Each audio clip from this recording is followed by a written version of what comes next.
What up, is Marcus with Dynasty Football Dads. I was doing some sprints and all of a sudden I got this notification on my phone and I decided to react to it right away. Of course, big news is Carson Wentz is getting traded from the Philadelphia Eagles to the Indianapolis Colts. And then, of course, the Philadelphia Eagles will receive a third-round pick and a conditional second-round pick that might turn into a first-round pick down the road. I don't know what the exact details are. They haven't really released the full details, but there's some big fantasy implications.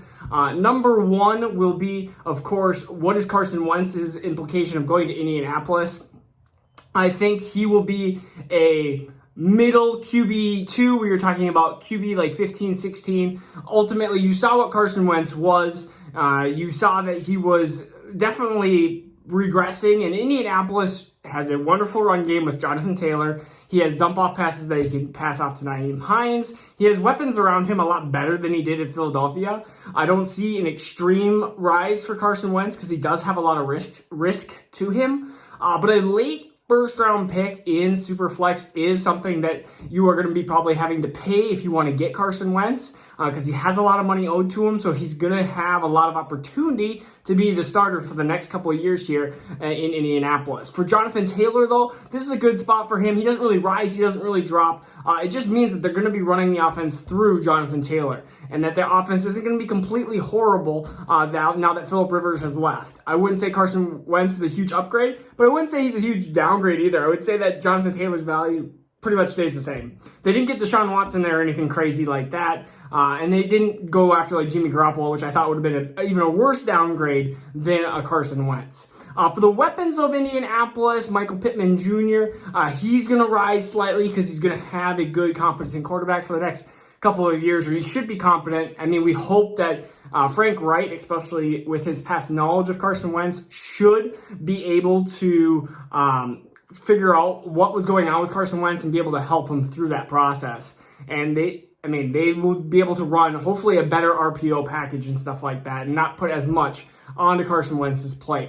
On the other side here, we have Philadelphia, and it looks like it's going to be the Jalen Hurts show. So anybody of the past options, we are talking about any future rookie wide receiver that goes to Philadelphia or Jalen Raegor, those guys get downgrades at this Philadelphia location. Jalen Hurts doesn't have the passing ability as either a Carson Wentz or another quarterback that was going to fill in for Philadelphia. So you're talking about the run game is going to definitely increase. Jalen Hurts is going to be shooting up the boards.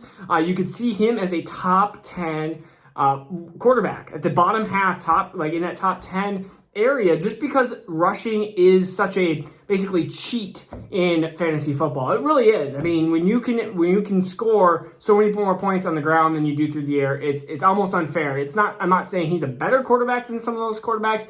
He just is going to score a lot more fantasy points right off the bat.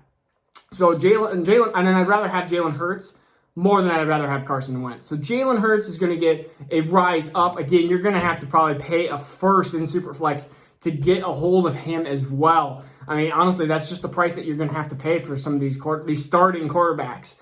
And then we have Miles Sanders. Miles Sanders, an upgrade on Miles Sanders as well. I really do think that they're going to run a lot of play action. They're going to run a lot of option plays.